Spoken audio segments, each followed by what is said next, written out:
अस्सलामुअलैकुम वरहमतुल्लाहि ताला वबरकातुहू। नाज़रीन मोहतरम, मुफ्ती सलमान अज़हरी के बारे में अब तक जो कुछ भी हुआ है उसके बारे में मुझे मालूम नहीं है, लेकिन आज के जो इन्फॉर्मेशन मैं आपको देने वाला हूँ वो ज़बरदस्त खुलासा ये है कि 3 वकीलों ने मुफ्ती सलमान अज़हरी के बारे में क्या कहा है। आप इस वीडियो से आप समाअत फरमाएँ। मैं हूं आपके साथ मोहम्मद ज़ैफ। मौलाना मुफ्ती सलमान अज़हरी की गिरफ्तारी, उसके बाद उनके ऊपर संगीन धाराओं में मुकदमा लिखना, समर्थकों का हुजूम, समर्थकों का बाहर आना, उनके लिए दुआ करना, मीडिया का उनके खिलाफ जहरीले शब्द बोलना, ये सब सवाल खड़ा कर रहा है। लोग सवाल पूछने लगे कि क्या इस देश के अंदर हमारे लिए अलग कानून है क्या। मैं बात करूंगा मौलाना मुफ्ती सलमान अज़हरी पर जो मुकदमा दर्ज हुआ है उस पर बात करूंगा। नंबर 153A आईपीसी की धारा है, 505 ये भी आईपीसी की धारा है, 188, 114, इन 4 धाराओं में उनके ऊपर मुकदमा दर्ज हुआ है। तो क्या अब सलमान साहब जो है वो जेल से बाहर नहीं आ पाएंगे? इस पर सवाल पूछना है। क्या मौलाना मुफ्ती सलमान अज़हरी जेल में ही रह जाएंगे या चुनावी एजेंडा के तहत उन पर यह कार्रवाई की जा रही है? लोगों के दिमाग में बड़े ख्याल आ रहे हैं कि क्या होगा, क्यों हो रहा है, कैसे हो रहा है, कब तक चलेगा। ये सारे सवाल जो हैं लोगों के मन को झंझोड़ रहा है। और मैंने सोचा क्यों ना हम एक न्यूज़ रूम में बैठकर 3 वकीलों को इकट्ठा करके और तीनों वकीलों से ये आईपीसी धारा जो है इसके बारे में जाने, और साथ ही साथ में उनसे ये भी पूछे क्या, क्यों, कैसे, कब तक, इसका अर्थ जो है वो हम आप तक पहुंचाएं। इस पर हमारे साथ बात करने के लिए अधिवक्ता सुहेल सिद्दीकी जी हैं, मोहम्मद फरहान सिद्दीकी साहब हैं, उज़ैफा अनीस साहब हैं जो अधिवक्ता हैं। सबसे पहले तो हम आपसे जानना चाहेंगे, ये आईपीसी धारा 153A जो एक्ट उनके ऊपर लगाया गया है, इसके तहत क्या लगता है कि क्यों गिरफ्तारी हुआ? क्या अब वो जेल में ही रहेंगे? बहुत सवाल हैं, क्यों, कब, कैसे, लोगों के दिमाग में आ रहा है। देखिए, आईपीसी की धारा 153A में जो कहती है वो, देखिए पहली चीज़ तो ये उसको लगाने का सिविक रीज़न है कि वो नॉन बेलेबल ऑफेंस है। ठीक है, उसमें जो पनिशमेंट है वो मतलब इधर 2 साल की सज़ा है, 3 साल की सज़ा उसमें एक्सटेंडेड है। ठीक है, और या फिर कोई मॉनेटरी पनिशमेंट या फिर दोनों। ठीक है, उसमें ये कहती है कि किसी भी धर्म, जात, मतलब स्थान के विषय, किसी भी व्यक्ति विशेष के खिलाफ कोई भी बात ऐसी कहना जो सद्भावना को बिगाड़े या फिर किसी भी 2 समुदाय के बीच शत्रुता को बढ़ावा देने के एवज में ये धारा लगाई जाती है। ठीक है ना, और इसमें मतलब जो है वो ये नॉन बेलेबल ऑफेंस है। तो क्या उनके जो बयान है वो बयान से ये धारा सही साबित? नहीं, बिल्कुल उन्हीं ने किसी चीज़ का, यही तो बता रहा हूँ, ना किसी धर्म का उन्हीं नाम लिया, ना किसी उन्हीं ने जो है वो भाषा को गलत कहा उन्हीं ने, ना किसी व्यक्ति विशेष के बारे में कहा, ना किसी समुदाय के बारे में कहा, कुछ तो कहा ही नहीं उन्हीं ने। तो वो हेट स्पीच की कैटेगरी में वो आती ही नहीं है। लेकिन सिर्फ उसको लगाने का जो रीज़न है वो ये है कि तो नॉन बेलेबल ऑफेंस है, उनको जेल में ठूस दिया जाएगा। पहली चीज़। दूसरी चीज़ ये कि फिर मैं वही बात कहूँगा, वो एक ईंधन है जो पॉलिटिकली जो है बीजेपी को फायदा पहुँचाएगा। ना वो राजनेता है, ना तो राजनेता है और ना ही कभी उन्होंने चुनाव लड़ा है। तो आखिर उनके ऊपर ऐसा शिकंजा कसना और उसके बाद मीडिया का उनके खिलाफ तरह तरह के टाइटल यूज करना, जैसे भड़काऊ, जहरीला, मुल्ला, मतलब ऐसे शब्द इस्तेमाल करना जिनसे लोग जुड़े हों, करोड़ों के तादाद में लोग जुड़े। उनका नाम आपने नहीं सुना क्या? पूरा क्या है उनका नाम? है मुफ्ती सलमान अज़हरी साहब। बस यही उनका एक अपराध है। उनका अपराध यही कि उनका नाम मुफ्ती सलमान अज़हरी साहब अपराध है, यही नाम, उनका नाम जो है यही अपराध है उनके लिए। आप वकील हैं तो थोड़ा सोच समझ के इस बात। नहीं, कोई बस सोच, देखिए हम वकील हैं, हमारा तो काम ही हमारा ही है कि आम जनता में जाके सुधार करना, जो जनता, जो आम जनमानस, जो पीड़ित हैं उनको जाके न्याय दिलाना, ये हमारा काम ही है। तो हम तो जो सच होगा, जो सामने देखेंगे वही बोलेंगे। तो ये कार्रवाई जो की जा रही है बिल्कुल गलत है। ये एटीएस ने जो गिरफ्तार किया गलत है। नहीं, एटीएस हो, एसटीएफ हो, कोई भी हो, ये कार्रवाई गलत है। ये गलत है। कार्रवाई गलत है। ये कार्रवाई होनी चाहिए क्योंकि उन्होंने उनके जो स्पीचेस में जो कंटेंट थे, वो कंटेंट में ऐसा कुछ है ही नहीं जो हेट स्पीच को अट्रैक्ट करे। कोर्ट में चलेगा ये केस? कोर्ट में चलेगा। अब देखिए, अब न्याय की जो प्रक्रिया है वो न्यायालय में चलेगी।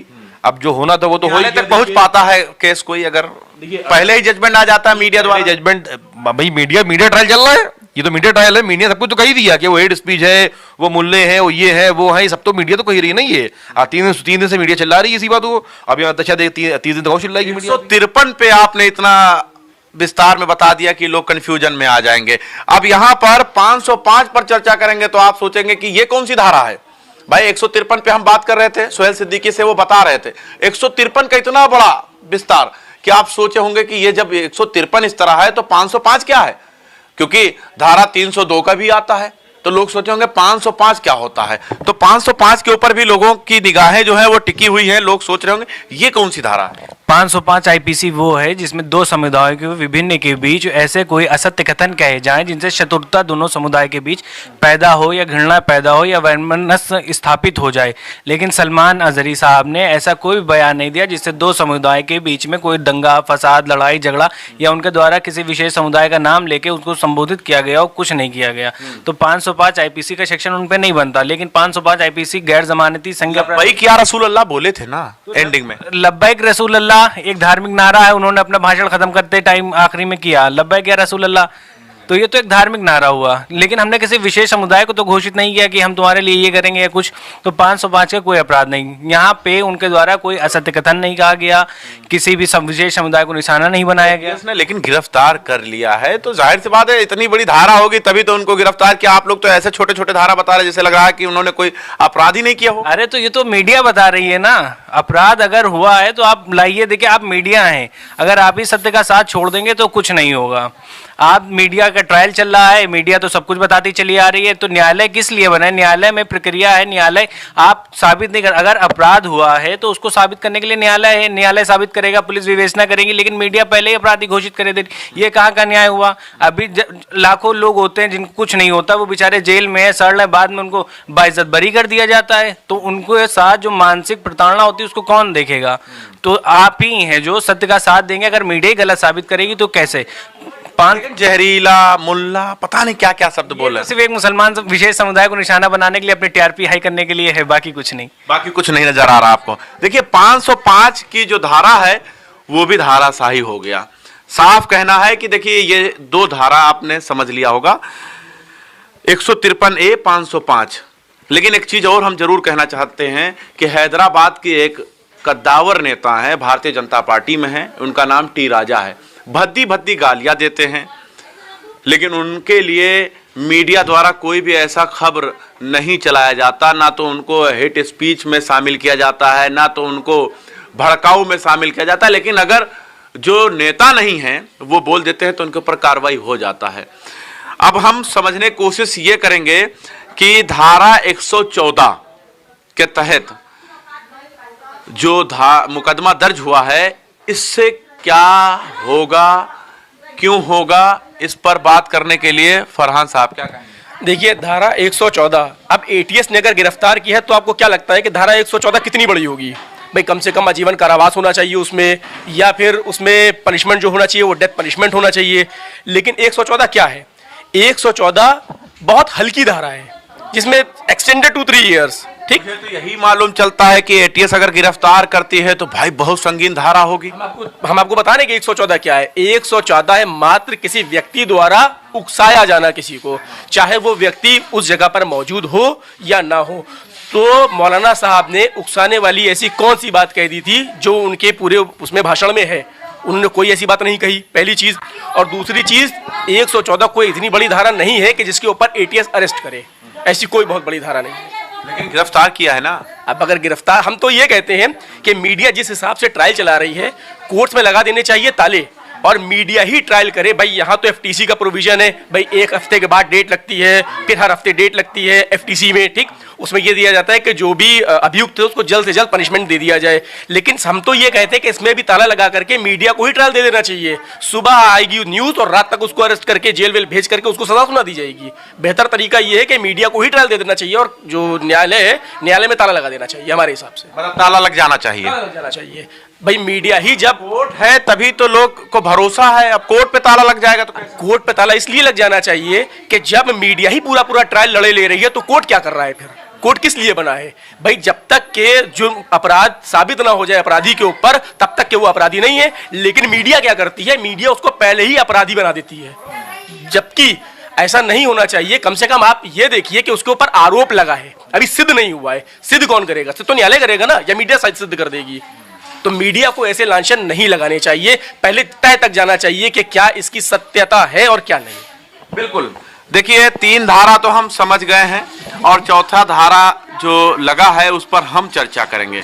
देखिए 3 धारा का साफ कहना है कि जैसे 153A, 505, 188, 114 अगर इन धाराओं का पालन नहीं करते हैं तो 188 लग जाता है। यानी अगर किसी व्यक्ति को मालूम हो कि आगे जाएंगे तो मेरे लिए खतरा है और अगर वो फिर भी जाएगा तो उसके लिए 188 है। यानी कानून यही कह रहा है कि अगर आपको पता है कि ये कानून हमारे ऊपर लागू होता है और आप फिर भी कर बैठते हैं तब आपके ऊपर 188 के तहत मुकदमा दर्ज होगा और आप जेल में जाएंगे।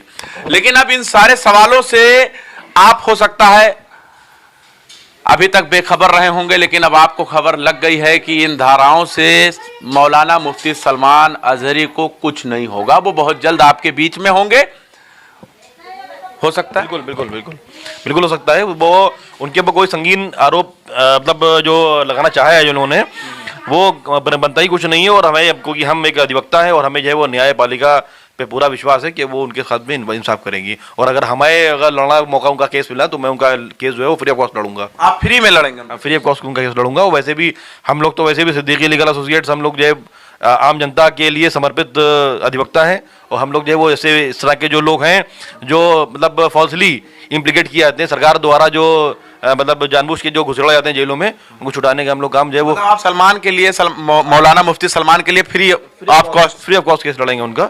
उनसे हम कोई फीस चार्ज नहीं करेंगे। आप जी बिल्कुल, अगर मौका मिला तो हम लोग बिल्कुल फ्री में लड़ेंगे। सिद्दीकी लीगल एसोसिएट की तरफ से हमारा काम जो है न्याय दिलाना है, तो हम बिल्कुल उनके लिए न्याय के लिए जो लड़ाई होगी, प्रक्रिया होगी, हम बिल्कुल उसमें पूर्ण सहयोग करेंगे। अगर आपको मौका मिल जाए? हमें अगर मौका मिलेगा तो हम मौलाना साहब के लिए फ्री ऑफ कॉस्ट जो भी उनको लीगल मदद चाहिए होगी वो हम देने के लिए तैयार हैं।